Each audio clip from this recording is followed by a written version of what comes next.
It's time for Give Me the Headlines, presented by Hyundai. The Rams beat the Bears 20-17 in overtime. Chris, what's the headline for this one? You had boots on the ground. Bear down, ram up. Ram up. All right. We couldn't think of a really, really awesome creative one. I mean, we thought about, Kobe, because Coach Kobe Durant had 2 interceptions, right? Did think about curls for the girls, as in Cam Curl having, the interception late in the football game. But bear down, ram up feel like it fit a little bit better here in the overall theme. So, after going to the printing press, that's the one we decided on. Hell of a game. I mean, hell of a game. Hell of a look on TV. Yep. I definitely did not think it was going to be like low scoring, as defenses struggle as it was, right? I mean, some of the theatrics and what we saw late in the football game, they were incredible. It really was. It was a great game to be a part of. It was really cool to be there in person. You could feel the energy in the stadium. I love the Bears Stadium in Soldier Field.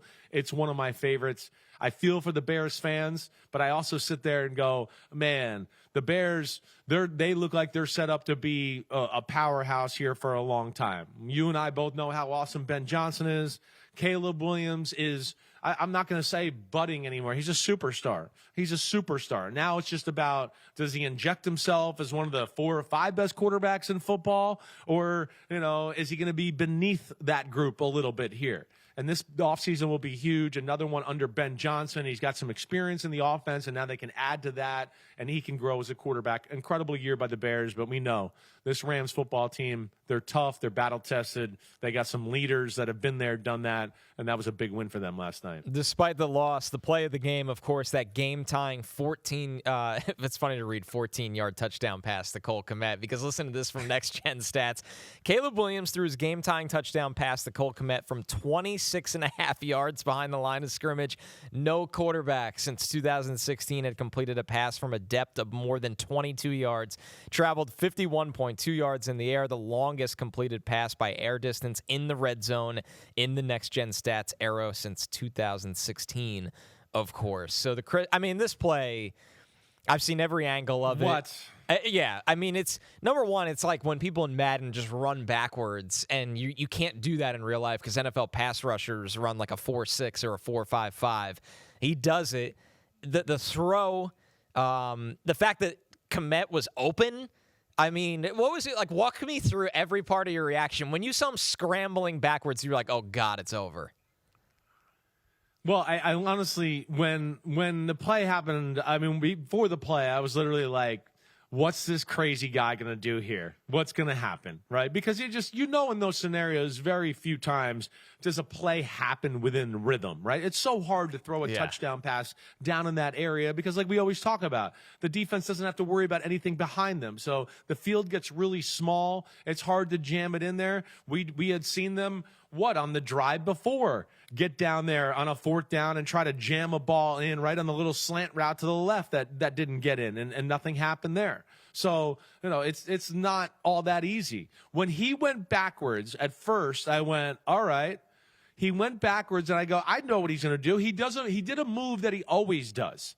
He kind of starts to run to the left, right? He runs to the left to almost draw in the defenders. He knew there was somebody behind him, so he was going to run to the left, and hopefully that guy took a sharp turn to chase him, right? And then he was going to wheel around him to the right side and start to attack the line of scrimmage. But the Rams were very conscious of it. The Rams did a pretty good job of trying to stay in their pass rush lanes through the majority of the night, and they didn't overcommit there to where when he came out of that, he was like, uh-oh, I'm not going to be able to get around them. The guy didn't fall for it. He didn't take the cheese. He didn't follow me. So he had to go backwards.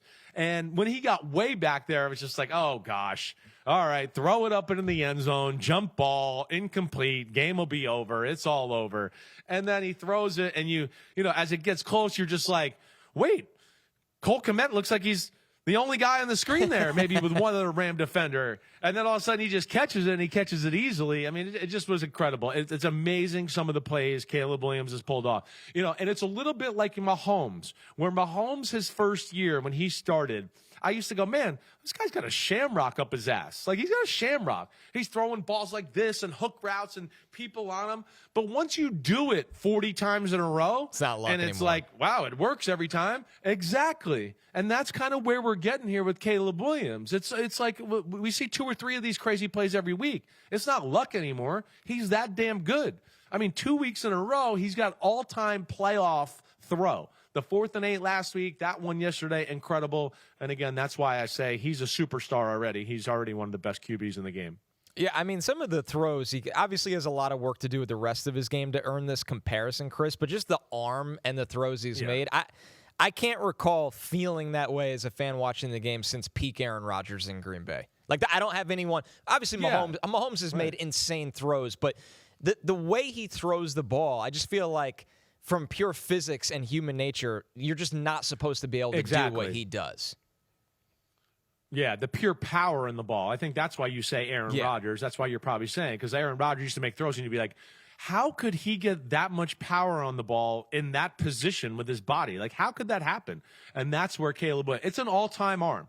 As I've tried to say to you, you know it. I mean, it's a Brett Favre, it's a John Elway, it's an Aaron Rodgers, it's a Josh Allen type of arm. It's that good. And then you saw with his running. I mean, his running is not bad as a quarterback. He's in the category right now in this part of his career to go, he might be the best running quarterback in football. I mean, I don't think that's a crazy, bold statement. And Lamar Jackson, I know, is still around, but he's getting up there a little bit in age. Caleb Williams, I think, is challenging that title right now as far as the most elusive guy in the game. But having said that, the story of all this game was the defenses, right? The defense. I would have never thought we would have had a defensive struggle type of football game. And within that, and being a defensive game, is where I do feel like the Bears maybe misread the game or misplayed it a little bit, especially early on with some of the 4th down and going for it, all right? And again, I know it's easy to sit here, but you know me and anybody that knows me, I'm in the favor of, especially early in the game, kick a field goal, get some good vibes going, get the stadium feeling good, just get momentum going, right?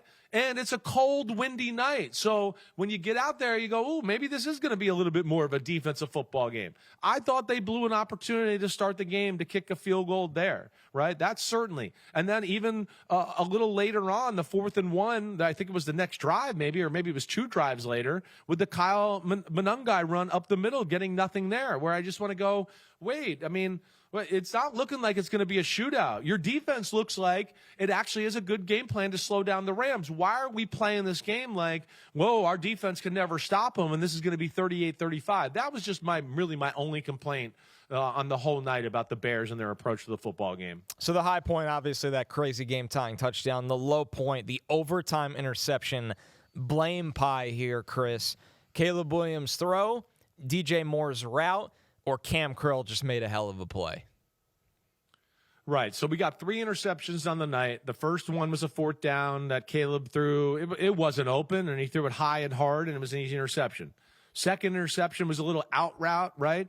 And Caleb made a bad throw and a bad decision, period. Kobe Bryant got that one, right? Then there's this. And blame pie, I put most of the blame on DJ Moore here, right? And not that I'm in the meeting room here, but I know this play. I know how deep crosses are supposed to be run and all of that. Now, so I'm going to put the majority on DJ Moore, but I am going to put a little on Caleb Williams too, to just go, hey, you're kind of methodically, surgically moving the ball down the field here. And, you know, this is where when people talk about you got to learn how to win playing playoff football. And, you know, that when you hear those type of things, this is an example of that, right? To balance that risk and reward. We know we want him to stay aggressive and be the man and do all that. But I also think, and I used this example with Florio earlier today, like if Tom Brady was back there in his prime, Peyton Manning, right, Aaron Rodgers in their prime, they would have gone, yeah, I might be able to hit that, but it's a little iffy. I don't know if it's worth it right now. I'll check it down or I'll throw it away, whatever. And Caleb's still young, and he just thinks he can make anything happen. I'm going to make a play here. We're going to do it, right? Now, why I blame DJ Moore? One, it looked like DJ Moore wasn't expecting the ball and almost geared down to a degree. Like, didn't run aggressively all the way through the play. No, he didn't. The second thing is, Right, right, and maybe you're pulling it up. You're always a master. I'm watching the All-22 right now. The second thing is, yeah, and you're right. He so when randomly he crossed gears that, down. Yes, right. He crosses that right hash mark and he gears down 1 degree, and then on top of that, he fades to the end zone. He fades away, and a golden rule when you get to that part of the field is at some point you got to flatten the route out, and this is one where Caleb, I think, thinks he's going to flatten it out. I'm going to throw it short. I'll throw you away from the defender and towards the sideline, and you'll cut in front of Cam Curl. You should be running in front of him. He shouldn't be in front of you. So between the angle in which DJ Moore took, and the fact that he geared down, watching that play back a bunch of times, I certainly would put a little bit more blame on DJ Moore than I would Caleb Williams. Yeah, it's not a pretty route. They also, to your point about it's 2nd and 8, you have a methodical drive going. And this isn't Monday morning quarterbacking. Right. This is valid here of Caleb trying to kind of have the splash play.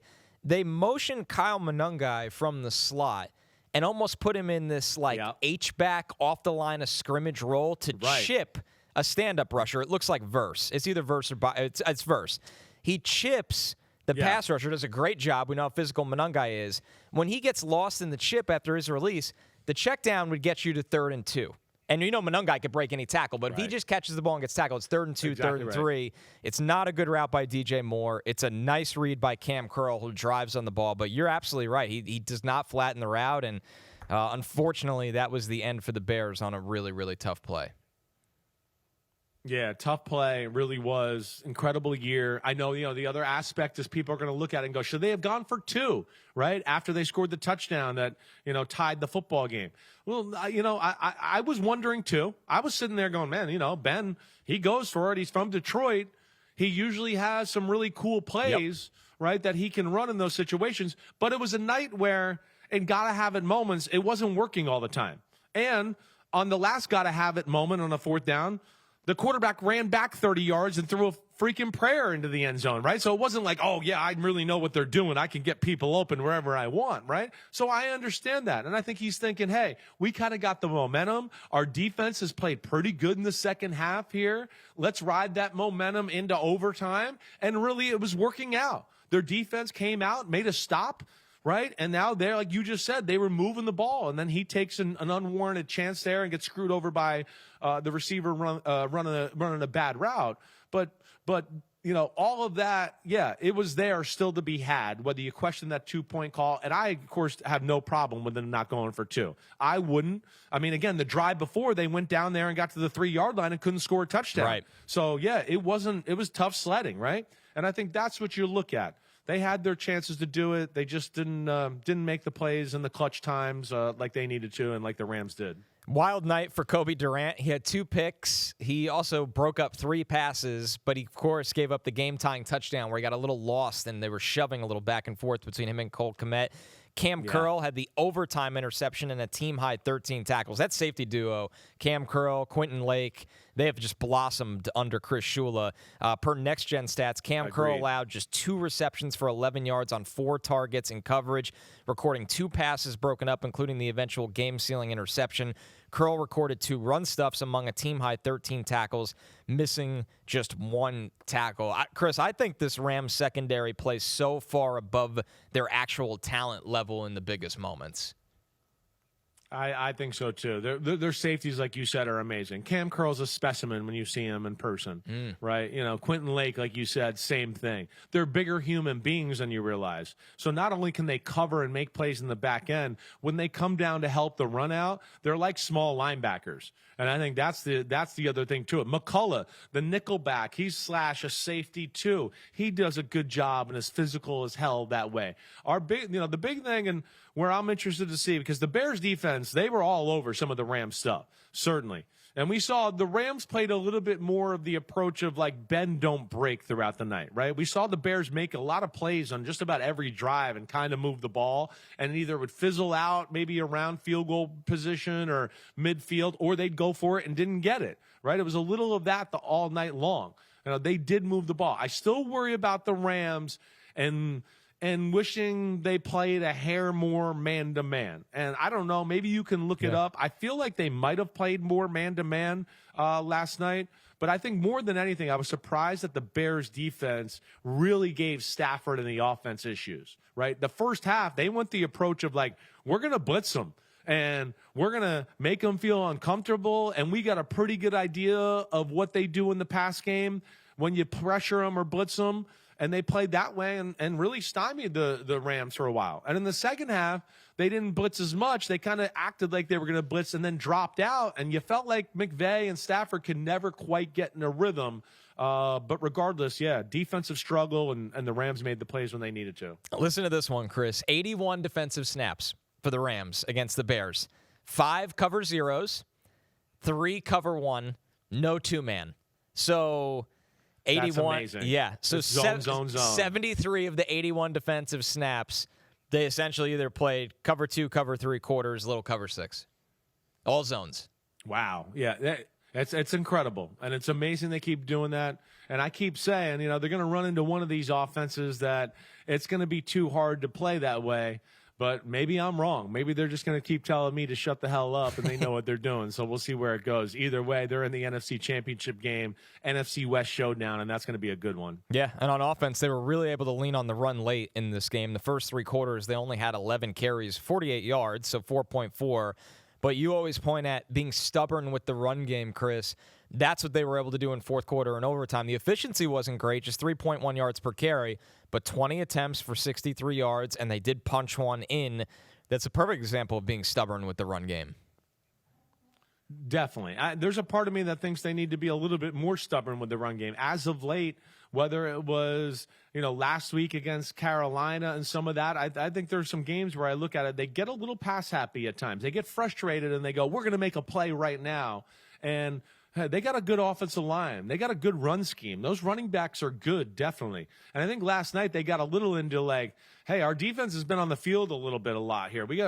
They're doing a lot of crazy stuff. We're not exactly sure what we're going to get in the pass game. So let's try to control the line of scrimmage, eat up some clock a little bit, and play it that way. And that's what makes the Rams damn good, is they can play because they got a veteran coach and a quarterback and some other players in key positions to where they can kind of play any style of football they need to win the football game, and that's what makes them, damn good. For Sean McVay, franchise record, 10th career playoff win, tied for the most by a head coach under 45. That other coach was Don Shula. Sean McVay, by the way, 39 years old, doesn't turn 40 until the end of this week. We're going to take one more break. When we're back, of course, that was Give Me the Headlines presented by Hyundai. We're talking about the Patriots and Seahawks defenses dominating on divisional weekend. Yo, thanks for watching, homies. We are now in the NFL season here on Chris Simms Unbuttoned. Hit subscribe to get our weekly picks, game recaps, film deep dives, and much, much more. Thanks again for watching. Subscribe, rate, review. Peace out. You know where to find us.